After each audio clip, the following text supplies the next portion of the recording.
Եթերում լուրերի ժամն է, բարի երեկո։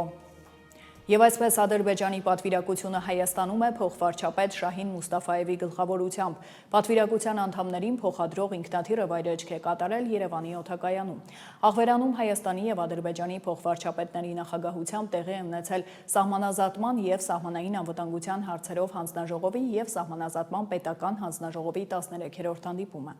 Կողմերը մանրամասն մտքեր են փոխանակել սահմանազատման միջոցառումների հետ կապված կազմակերպչական եւ տեխնիկական հարցերի շուրջ։ Համաձայնեցրել են փոխանակել սահմանազատման աշխատանքների իրականացման կարգի վերաբերյալ հետևյալ ուղեցույցների նախագծերի տեքստերը։ Սահմանազատման փորձագիտական խմբերի աշխատանքի կարգի մասին ուղեցույց, քարտեզի ստեղծման կարգի մասին ուղեցույց, սահմանազատման փաստաթղթերի ձևակերպման եւ հրատարակման կարգի մասին ուղեցույց։ Կողմերը համաձայնության են եկել դիմել կառավարություններին ուղեցույցների համապատասխան հաստատման համար։ Փոխվարչապետներն առանձին մտքեր են փոխանակել փոխադարձ հետաքրքրություն ներկայացնող հարցերի շուրջ։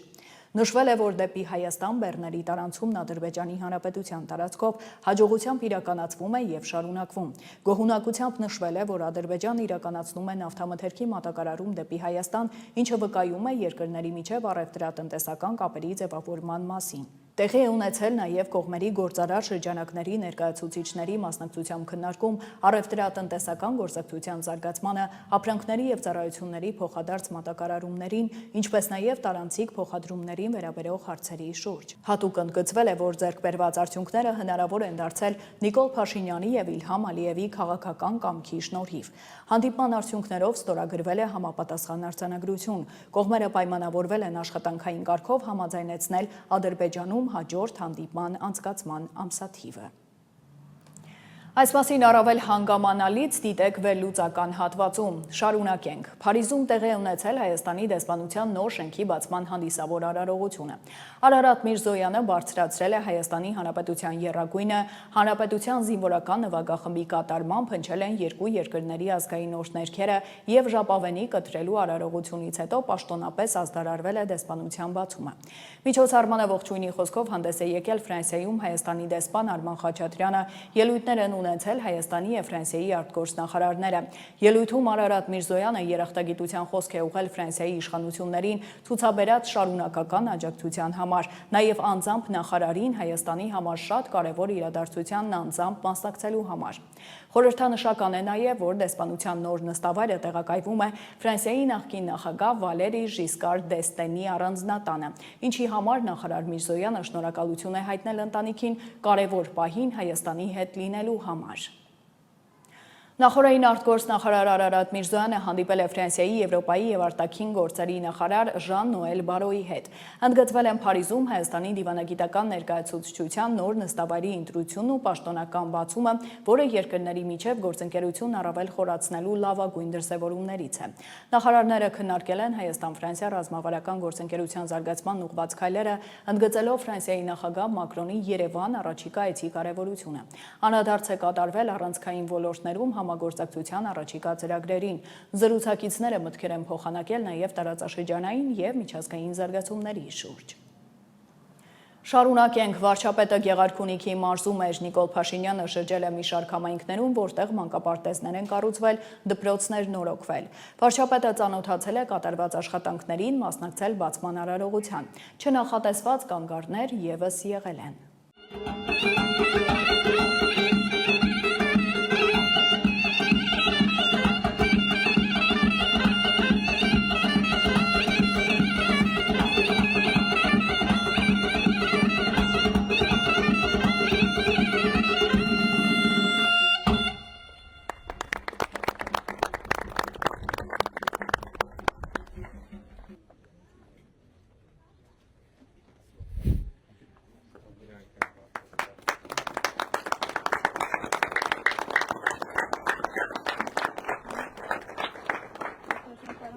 Գործելի սա եղել, հա, ընթացքում անորոգվել։ Չէ, ընդհանրապես մանկապարտեզ չի,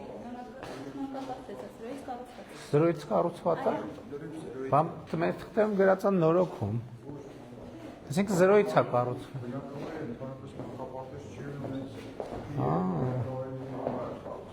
Որ Բերդկում։ Ինչքան է կարողությունը։ 3 խումբ ունի, 90-20-ի համար է նախատեսվել։ Իսկ քանի սան կա փաստացի։ 3 Շատ լավ։ Այսինքն հələ նոր պետք է աշխատեք։ Այսօրվանից է աշխատում, հա։ Կամ ես ուշադրից չեմ բարթացել, կամ տենց էր գրած։ Սա մեր առաջի խմբասենյակն է։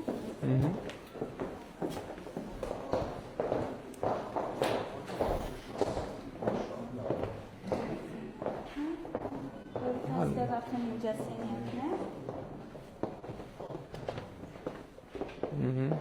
Սան հանդեսն է։ Փաստորեն մսուրային էլ ունեք հատված։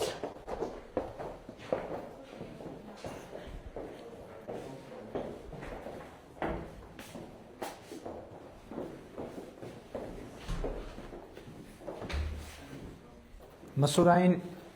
փաստացի ընդունեցություն անելու եք, քա 2 տարեկանից, իսկ մսուրային խմբասենյակը կա, պատրաստ կահավորած, հա? Չի տարբերվում, հա? Հա, հիմա մեր մոտ, մի րոպե, մսուրայինը մեր մոտ համարվում է 2 տարեկանից, բայց մենք հիմա ուզում ենք փոխենք դարձնենք 6 ամսեկանից, թե ավելի փոքր։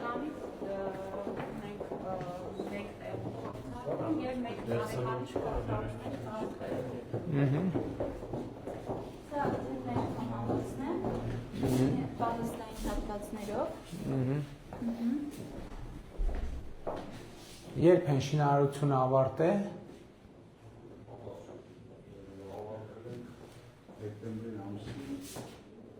Դե շնորհավորում եմ մանկապարտեզը։ Վարչապետ, շնորհակալ ենք, ապրեք։ Լավ, փաստորեն չի եղել գյուղում մանկապարտեզ։ Դու դպրոցական ես, թե մանկապարտեզ։ Մանկապարտեզ։ Գալու ես թե։ Այս պարտեզի սամն է։ Հա, շատ լավ, շատ ուրախ եմ։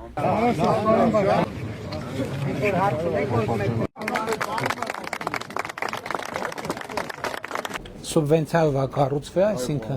կառավարությունը ինչքան նա ֆինանսավորել 70-ը 70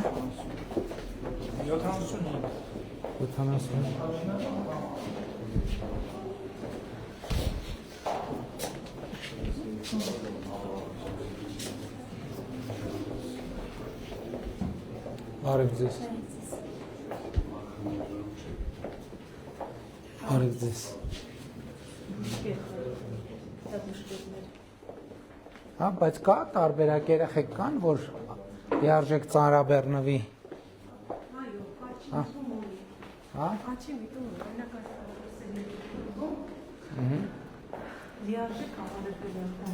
Հա, այսինքն արդեն գիտեք երեխեքը։ Այսինքն արդեն սկսել ենք լիարժեք ռեժիմով աշխատել առաջի խմբից։ Լիարժեք, Չէ, նկատում եմ։ Չէ, նկատում եմ ամբողջ ծավալով առաջի խումբը երեխեքը համալրվելու էլի։ Դե հերթով որ մյուս խմբերն էլ գա 3 տարի արդեն տենց կլինի, որ արդեն եկանք լիարժեք ամբողջական։ Լավ է ստացվել, չէ, ժողովուրդ։ Շատ լավ է։ Թեժ է եղել ազգային ժողովի պետաիրավական հարցերի հանձնաժողովի նիստը, որին մասնակցում էր նաև գլխավոր դատախազը։ Աննա Վարդապետյանը ներկայացրել է դատախազության 2025-ի գործունեության մասին հաղորդումը, պատգամավորներն էլ բարձրացրել իրենց ուզող հարցերը։ Հայաստան խմբակցության պատգամավոր Գեղամ Մանուկյանն անդրադարձել է մի շարք անձանց կալանքին, այդ թվում 18-ամյա Դավիթ Մինասյանի, պատգամավոր Արթուր Սարգսյանի, նաև հնչեցրել Բագրատ arczepiskopos Գալստանյանի հարցը, ինչին Աննա Վարդապետյանն արձագանքել է։ 25 թվականի հուլիսի 7-ին գլխավոր դատախազը խորհրդարանի ամբիոնիտիվ ապա Հայաստանի հանրային հեռուստատեսությամբ ասել է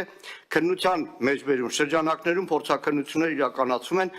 այդ թվում ձայնային համընկնումներ ստուգելու նպատակով։ Հարց. Արդյոք այդ այսպես կոչված գաղտնալսումները փորձաքննության ենթարկվել են թե ոչ, արդյոք կարող եք ասել դրանք մոնտաժված են թե ոչ, կառույցական նպատակներով կեղծված են թե ոչ։ Երկրորդ, ինչպես եք վերաբերում այն հանգամանքին, որ մեղադրական եզրակացության մեջ եւ դրանից դուրս գտնվող այսպես կոչված գաղտնալսումների շուրջ 50%-ի մասով գրված է չի լսվում, քանի որ որևէ մեկ կառույցի կողմից միջամտություն է եղել այն միտումնավոր ջնջելու, թե իսկապես չի լսվում։ Ինչին է վերաբերում հանրայդ 2 հոգու գյուլելու եւ 15 հոգու բան դնելու այդքան չարչարված արտահայտությունը, արդյոք այն առնչություն ունի ձեր բնութագրած ահաբեկչության հետ, որն այնքան մեծ սիրով եւ ջանասիրությամբ դարձրեցիք որպես այս գործի առանցքը, որի մասին առանց վարանելու հանրայինով խոսել է նաեւ ձեր վարչապետը։ Հուսամ այս անգամ, ինչպես նշեցի, քաջություն կունենաք ուղիղ եւ հստակ պատասխանելու վերոնշյալ հարցերին եւ ինքներդ ձեր փորձեք ազատագրել կեղծիքի եւ ստի բեռնի։ Ամփոփեմ, եթե այս անգամ եւս հատուկ եւ ուղիղ բացատրություն չտրվի գլխավոր դատախազի հետո նաեւ քննչական կոմիտեի ղեկավարի կողմից, ապա վերստենք հաստատենք, որ դուք պարզապես կեղծիք գործած ձեր պարտիչ հանցագործներ եք, որոնք պարզապես քաղաքական նպատակարարության եւ հրահանգավորման պատճառով 15 հոգու կյանքը պատիվն ու հեղինակություն եք ցանկացել վնասել, որն անշուշտ չի հաջողվել եւ չի հաջողվի։ Հայրենիքի կալանավոր Բաքրատ arczepiskopos Գալստանյան։ Հուսում եմ, պարոն Մանուկյան, ձեր օրակարգը կարողացաք իրականացնել այսօր եւ ձեր բոլոր վիրավորանքները, որ ձեր հարցի անվան տակ թաքցրել եք, ինձ համար պարզ է նպատակը։ Դուք հիմա ուզում եք, որ ես մոտավորապես նույն ոճով պատասխանեմ ձեզ, օրինակ ոնց որ դուք եք ինձ վիրավորում, ես իջնեմ այդ մակարդակի սկսեմ վիրավորել ձեզ ու դառնա այն, ինչի մեջ երևի դուք շատ հմուտ եք։ Բայց ես այդպես բան չեմ արել ու չեմ անելու։ Մեղադրյալ Գալստանյանը իր հարցադրումները դատաքննության փուլում, եթե այդքան ուզում են, որ ապացույցները հետազոտվի, ուրեմն թող չխոչընդոտեն, անիմաստ միջնորդություններ չներկայացնեն դատարանին, թույլ տան, որ գործը սկսի դատաքննության փուլ անցնել եւ իրենք իր բոլոր հարցադրումները ներկայացնեն։ Բոլոր միջնորդությունները, որոնք դուք վկայակոչել եք դատարանի կողմից, որտեղ վարույթն իրականացնող մարմինը դատարանն է, որոշումներ կայացվել են, մերժվել են, ինձնից լավ գիտեք, եւ որևէ մեղադրյալի հարցադրում ես չեմ պատկերացնում, որ ազգային ժողովում պիտի քննարկվի։ Մեղադրյալի հարցադրումները քննարկվում են դատաքննության ընթացքում։ Կյանքը ցույց է տալիս, որ շատ հաճախ այդ մեղադրյալները չեն ուզում, որ գործը հասնի դատաքննության, որովհետեւ չեն ուզում, որ ապացույցները դատարանում հետազոտվի։ Դրա օրինակները կան, դրանք վատ օրինակներ են։ Նշում եք անչափահասի մասին, լավ է, որ ձեր սիրտը անչափահասի համար ցավում է, բայց գիտեք հիմա գործը որտեղ է, որ փուլում է, խափանման միջոցի վերաբերյալ որոշում երբ է կայացվել, թե էլ հետաքրքիր չի։ Ինչի էլ, օրինակ, այդ նույն ջանասիրությամբ ձեր փաստաբանները չեն զբաղվում այդ գործով։ Օրինակ, ինչի չգիտեք, որ մարդու վերաբերյալ արդեն գործը ուղարկված է դատարան։ Չգիտեք ինչի, որովհետև ձեզ այդ հետաքրքիր չի այլևս։ Որովհետև այն պահից, երբ որ կալանքի վերաբերյալ որոշումը կայացվեց դատախազության կողմից, ինձ համար ակնհայտ էր, որ հիասթափություն ալնելու ձեր կողմից։ Իսկ դատախազությունը օր առաջ վարույթով նախաքննությունն ավարտեց, օր առաջ խափանման միջոցը փոխեց եւ ուղարկեց դատարան։ Դե համար մնացած բոլորը ինչ որ դուք ասում եք։ Ես ձեզ կառաջարկեմ, օրինակ, անջատված մաս ունենք։ Գնաք դատար, գնաք նախաքննական մարմին, ասեք ուզում եմ ցուցմունք տամ։ Ստորագրեք սուտ ցուցմունք տալու համար քրեական պատասխանատվության մասին ու ասեք այս ամեն ինչ որ ասում եք։ Հեշտ է այդ գալ ելույթներ ունենալ։ Ու ինձ փորձել ներքաշել այդ դիալոգի մեջ չի ստացվելու։ Ոչ վիրավորելու եմ, ոչ էլ համբերությունից դուրս եմ գալու։ Ուրիշ մեթոդ կտեք։ Արձագանք։ Տիկին Վարդապետյան, դուք եք մեզ վիրավորել։ Դուք մեզ վիրավորել եք սուտ տեղեկություններ տալ։ Դուք Սարգսյան Արտուրի խայտարակ եք արել, չեք վիրավորել։ Հիմա բանա, դուք չեք, ես օրակարգ եմ պարտադրում, մեր Սարգսյան Արտուրի հեղինակության հետ է քաղացել, Բաքրատ Սրբազանի հեղինակության հետ է քաղացել, որ ԿՊ պատգամավորները իրար հերթ չտալով հելնում էին, բայց Սրբազանն ասել է, հեսա 2-3 հոգի գյուլելու ենք, Հանրայինի եթերում կարդացել եմ ամբողջ այդ գաղտնալսումը, որը պարզում է, որ սուտ է այդ եղել։ Հիմա դատաքննության հետ կապված։ Դատաքննության հետ կապված մի հատ եկեք դատարան, տեսեք, այնտեղ ժամանակ շահելու հարց չկա, 18 արդարի տարեր նստացրել եք դատարանի դահլիճում ու ասում եք շատ արագ, հա շատ արագ, իրանք են ամենաշահագրգիռը, որ դատաքննություն այդ փաստերը մեջտեղ գան, որտեղ կպարզվի, որ քննչական մարմինները կեղծիք են արել, տոտալ գաղտնալսել են, մոնտաժել են, հազարավոր ժամեր մոնտաժած, բերել դուք էլ ազգային ժողովի ամբիոնից ԿՊ-ին համոզել եք, որ Սարգսյան Արտուրին պետքա կալանավորել, որովհետև Սարգսյան Արտուրը ինչ որ երկաթի ասլիկներով որոշել է անիվները ծագել, որը պարզվա, որ սուտ է, ջուր։ Խնդրեմ տիկին դատախազ։ Առաջարկում եմ ամեն դեպքում մեթոդը փոխեք, պարոն Մանուկյան, դուք դատարան չեք, դուք դատավոր չեք, հիմա ինչ տոնայնությամբ Մարդիկ կանգնում ամեն անգամ դեպքում դատարան, տիկին Վարդապետյան։ Գոռակ, ինչ տոնով իմ հետ խոսեք, վիրավորեք, փորձեք կպնել իմ Բացախոս անջատեք, խնդրում եմ պարոն Մանուկյան։ Դրանից ձեր ասածը ճիշտ չի դառնում։ Կամ մի մարմին, որը գնահատական է տալիս, դա դատարանն է։ Հրապարակային դատալսումներ են։ Ասում եմ, բան ունեք ասելու, գնացեք ստորագրեք ցուցմունք տալու համար քրեական պատասխանատվության տեղեկացման մասին ու ասեք այդ ամեն ինչը գրավոր որպես վկա։ Բաքվում պահվող հայ գերիների առողջական վիճակի մասին է խոսել առողջապահության նախարարը։ Անդրադառնալով հարցին, թե տեղեկություններ ունի արդյոք Բաքվում պահվող հայերի առողջական վիճակի մասին, Անահիտ Ավանեսյանը պատասխանել է, որ հայերի թե առողջական վիճակի, թե մյուս բոլոր հարցերի հետ կապված Հայաստանի արտաքին գործերի նախարարության համակարգմամբ աշխատանքները մշտապես ընթանում են։ Ինչ վերաբերում է Բաքվից ժամանած պատվիրակության, Անահիտ Ավանեսյանն ասել է, որ դա իր ոլորտը չէ, հետևաբար այդ առումով որևէ հարցի պատասխանել չի կարող։ Նախ ասեմ, որ մեր հայրենակիցների թե առողջական եւ թե մյուս բոլոր հարցերով արտաքին գործերի նախարարության համակարգմամբ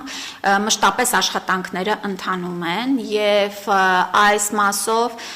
վստահեցնում եմ, որ թե միջազգային ուրեմն իրավունքի եւ թե բոլոր հնարավոր հումանիտար խողովակներով մեր արտաքին գերատեսչության համակարգմամբ ուշադրության կենտրոնում եմ։ Այս մասով այսքանը, որովհետև ես նշում եմ եւ ասում եմ, որ այս աշխատանքները որևէ վարքյան չեն դանդաղում, հապաղում, այլ մշտապես մեր կառավարության ուշադրության կենտրոնում են։ Հաջորդիվ նշեմ, որ ձեր ուրեմն նշած պատվիրակության մասով չունեմ տեղեկատվություն, դա եւս երևի իմ գործընկեր արտաքին գործերի նախարարության ուղղվող հարց է, այսքանը չունեմ պատասխան դրան, որովհետև ինձ վերաբերելի հարց չէ այս պահին։ Նախարարն անդրադարձել է նաև Բյուրեղավանում խմելու ջրում հայտնաբերված շեղումներին, նաև հարցին, թե արդյոք հաջորդ տարի ապահովագրավճարը հնարավոր է ավելանա։ Հիվանդությունների վերահսկման եւ կանխարգելման ազգային կենտրոնը այն պատասխանատու օղակն է, ով իրականացնում է փորձաքննություն, իրականացնում է թե պացիենտներից վերցրած նմուշներից ուրեմն հետազոտություններ եւ դրա համար մենք մինչեւ չենք ունենում ամբողջական ուրեմն հետազոտությունների արդյունքը, նաեւ չենք շտապում հայտարարություններով եւ ըստ էության, երբ որ ամփոփեցինք եւ ունենք արդեն հստակ թե ինչ ենք հայտնաբերել նմուշներից, արդեն համապարփակ ներկայացրել ենք նաև հանրությանը, ասեմ, որ շատ արագ կերպով իհարկե ջրի մաքրման եւ այլ ուրեմն աշխատանքները համապատասխան կառույցների եւ վիոլաջրի հետ իրականացվել է, այս մասով էլ ուզում եմ ասեմ, տեսեք, հետազոտությունների ընթացքը բավական երկար է, որովհետեւ այնտեղ այդ բականալիզները որոշակի ժամանակ պիտի անցնի, որ մենք ունենանք վերջնական պատասխանները, բայց աշխատանքները կանխարգելիչ, արդեն իսկ վարակը ներողություն բռնկումը ի հայտ գալուց հետո իրականացվում են։ Այս բանին ասեմ, որ պացիենտների առումով ունենք բավարար վիճակ, նրանք բոլորը դուրս են գրվել եւ շարունակողականություն չունենք այս մասով, եթե կլինեն այլ անհրաժեշտ տեղեկատվություն կիսվելու, մենք վստահ եղեք, որ կներկայացնենք հանրությանը բաց թափանցիկ կերպով։ Ուրեմն մենք աշխատում ենք հենց որևէ կասկածի դեպք է լինում, այդ ժամանակից սկսած աշխատանքները ընթանում են, թե վիոլաջրի հետ, թե նաև այլ պետական կառույցների, տեսչական մարմինների, համայնքի հետ ապահովելու համապարփակ միջոցառումների իրականացումը միանշանակ։ Այո։ Տեսեք, այս պահին դժվար է խոսել 27 թվականի մասին, որովհետև դու 27 ասեցի, թե 28։ 27 թվական, չէ, ինձ թվաց 28 ասեցի։ 27 թվականի ուրեմն բյուջետային քննարկումների ժամանակ իհարկե մենք քննարկելու ենք պետական սուբսիդավորման հատվածը եւ գիտեք, որ պետությունը այսօր մեծամասամբ սուբսիդավորում է ապահովագրական վճարները մինչեւ 18 տարեկաններ 65+ տարիքի անձինք եւ հաշմանդամության կարգ եւ սոցիալական անապահովության բալ ունեցողների համար պետությունը տարեկան ամեն անձի համար վճարում է 129600 դրամ, բացի դրանից նաեւ աշխատող եւ ապահովագրավճար վճարողների համար պետությունը ելի ամսական 6000 դրամի չափով սուբսիդավորում է իրականացնում։ 27 թվականի այս սուբսիդավորման հաջորդականությունը, շարունակականությունը միջնաժամկետ ծախսային ծրագրերով արդեն իսկ հաստատվել է, բայց ավելի 27 թվականի բյուջեում մենք քննարկումների դեռ ունենք տեղ, այս մասով աշխատանքները շարունակվում են։ Բայց ընդհանուր սկզբունքը ապահովագրավճարի վերանայման այսպիսինն է. ամեն տարի առողջապահության նախարարը պետք է ներկայացնի նախորդ տարվա հաշվետվությունը ազգային ժողովում եւ ներկայացնի հաջորդ տարվա ապահովագրավճարի վերաբերյալ եզրակացություն, արդյոք պետք է վերանայվի, թե չպետք է վերանայվի։ Այժմ աշխարհում կատարվող իրադարձությունների մասին։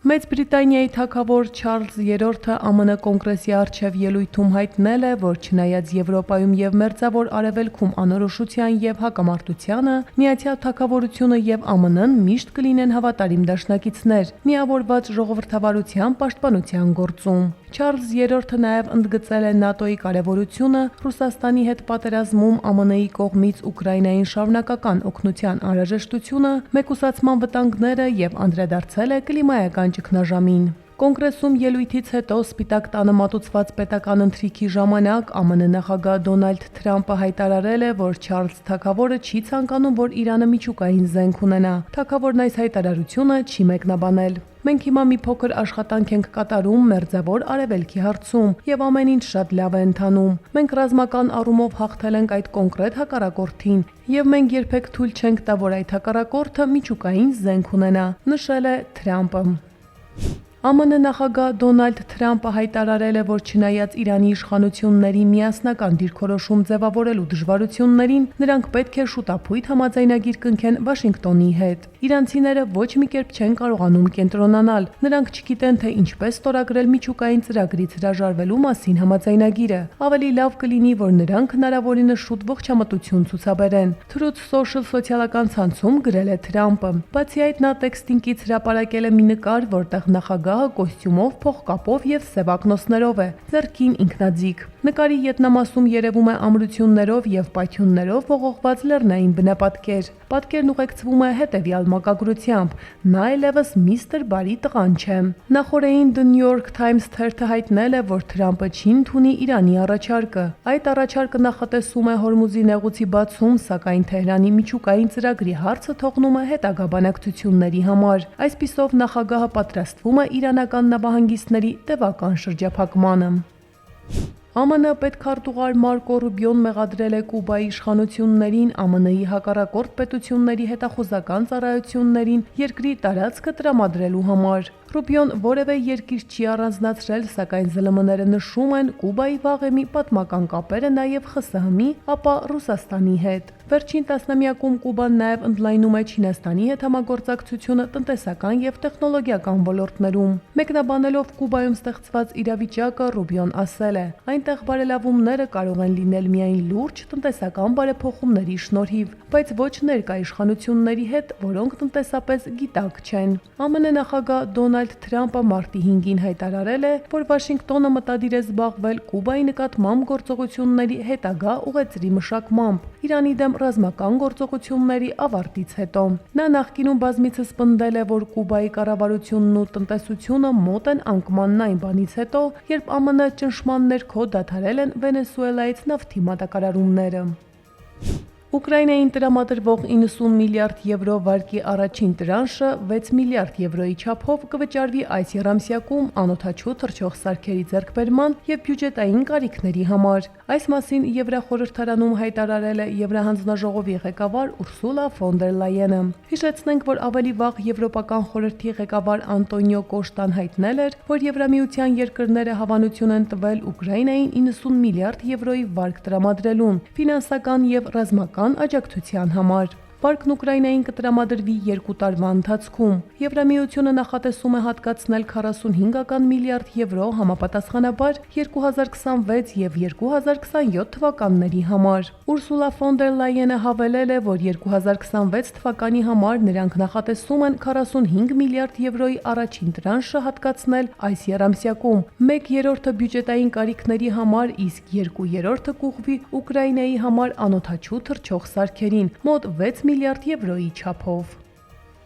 Ռուսաստանի պաշտպանության նախարարությունը պաշտոնապես հայտարարել է, որ մայիսի 9-ի շքերթին Մոսկվայի Կարմիր հրապարակում ռազմական տեխնիկայի շարասյուններ եւ զինվորական կուրսանտներ չեն լինի։ Նման լուրերն ավելի վաղ տարածվել էին ոչ պաշտոնապես։ Ռուսաստանի Դաշնության պաշտպանության նախարարության հայտարարության համաձայն շքերթը կրճատվել է գործող օպերատիվ իրավիճակի պատճառով։ Այնուամենայնիվ, ըստ նախարարության, զինվորական տեխնիկայի շարասյունն այս տարի շքերթին չի մասնակցի։ 2022 թվականի փետրվարին Ռուսաստանի կողմից Ուկրաինայում ռազմական գործողությունների ծավալումից ի վեր առաջին անգամ է, որ ռազմական տեխնիկան չի մասնակցի մայիսի 9-ին Կարմիր հրապարակում կայանալիք շքերթին։ Այնուամենայնիվ, ըստ հայտարարության, շքերթի ավիացիոն մասը կկայանա։ Վերջին տարիներին շքերթի ավիացիոն մասը պարբերաբար չեղարկվել է վատ եղանակի պատճառով։ ՄԱԿ-ի մարդու իրավունքների վարչության տվյալներով Իրանում ԱՄՆ-ի եւ Իսրայելի հետ պատերազմի սկզբից ի վեր մահապատժի է ենթարկվել առնվազն 21 մարդ, 4000 մարդ ձերբակալվել է։ Այս մասին հաղորդում է CNN-ը վկայակոչելով ՄԱԿ-ի մարդու իրավունքների բարձր հանձնակատար Վոլկեր Տյուրկին։ Հանձնակատարի խոսքով մահապատիժներն իրականացվել են Իրանի կողմից այլախոհության դեմ պայքարի ֆոնին, մասնավորապես ազգային անվտանգության հետ կապված մեղադրանքներով։ Վարչությունը հայտնել է, որ առնվազն 9 մարդ մահապատժի է ենթարկվել 2026 թվականի հունվարի բողոքի ցույցերի հետ կապված, 10 մարդ ընդդիմադիր խմբավորումներին ենթադրյալ անդամակցության համար եւ 2-ը լրտեսության մեղադրանքով։ Ես սարսափած եմ, որ հակամարտության արդեն իսկ ծանր հետևանքներից բացի իշխանությունները շարունակում են զրկել Իրանի ժողովրդին իր իրավունքներից կոպիտ եւ դաժան ձևով, հավելել է Տյուրկը։ Արմինե Գևորգյան, Update լրատվական։